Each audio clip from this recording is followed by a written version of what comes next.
Hey, in this video I'm going to show you some Pat Martino inspired lines over Autumn Leaves in E minor. First show you the lines a little bit slower with tablature, then I'll go over some of the theory behind how these lines work. The first line starts on the 4 and goes like this.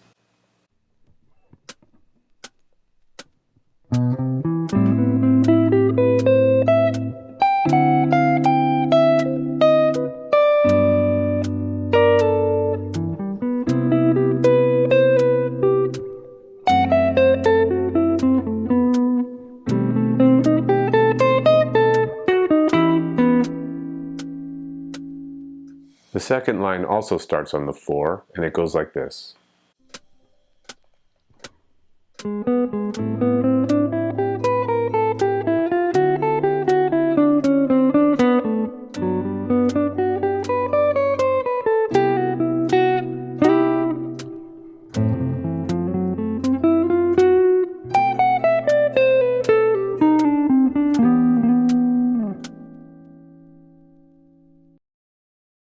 So these lines make use of two really nice arpeggio shapes. The first one is a major 7 arpeggio that looks like this.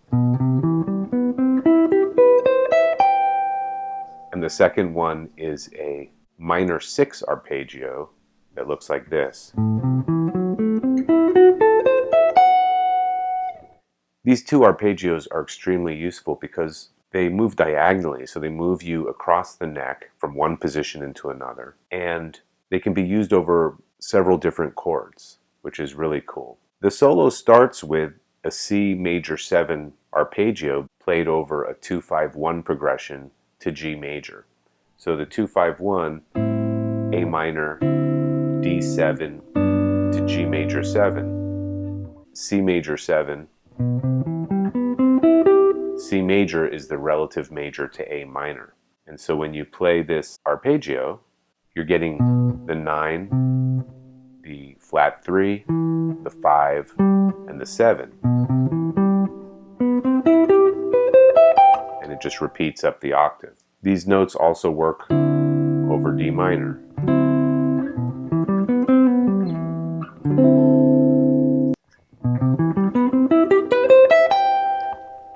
The other thing this solo does is it uses this pattern.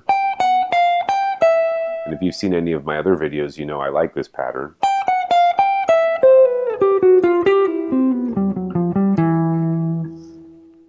Going down in half steps, 1, 2, 3, back to the first note, and then to the next note in the scale. So at the top of the arpeggio,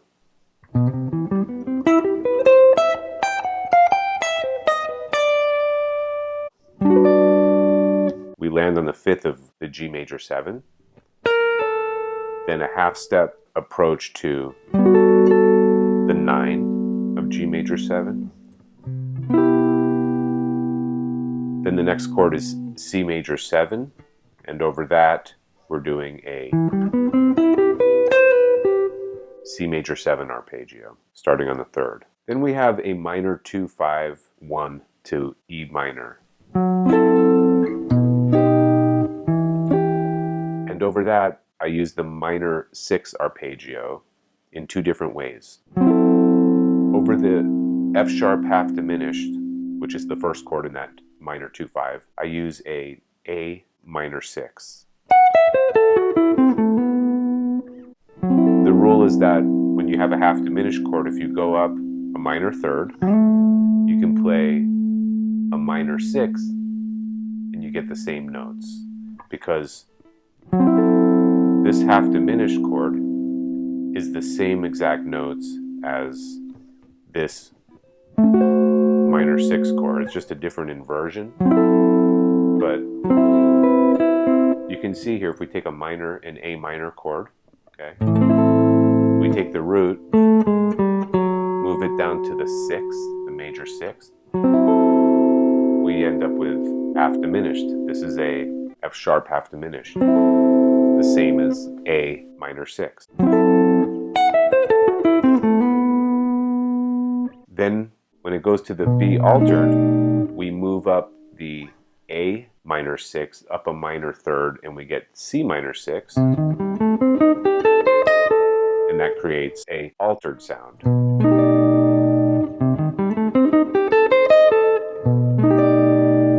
So again, we come down the A minor 6th, and then up the C minor 6th,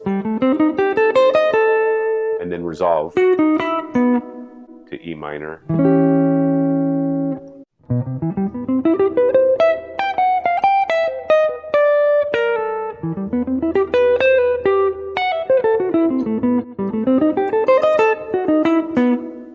Now the second lick is more of a typical Pat Martino style lick. It goes,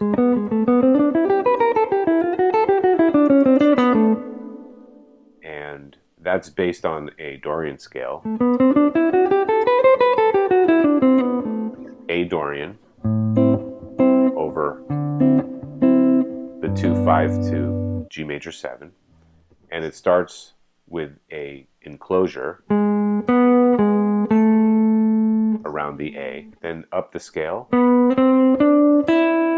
the 6, and then half steps down to approach the root, then to the 7, or flat 7 I should say, then up to the 6, and that corresponds with when we're hitting our D. It's the 3rd of D7.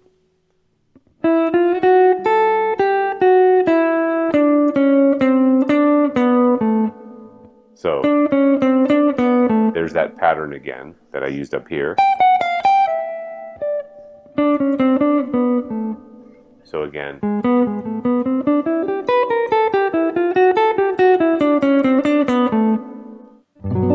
then it goes to the G major 7, and I just walked up a G major 7 arpeggio.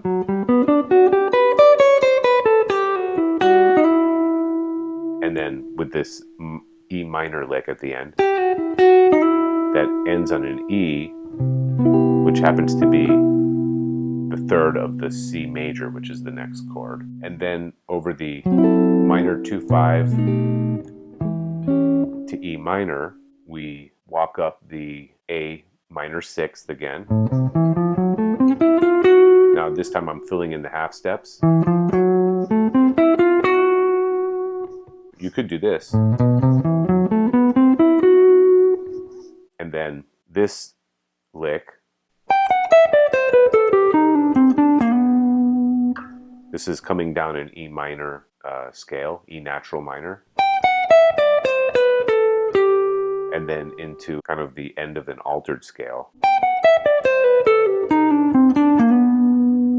Most of the solo is being played in triplets. When you're working out these lines, you need to figure out what you're going to pick and what you're going to hammer on and pull off.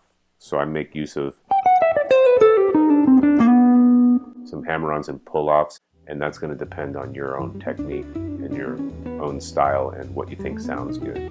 Well, if you made it this far, congratulations. Thanks for watching, and I'll see you next time.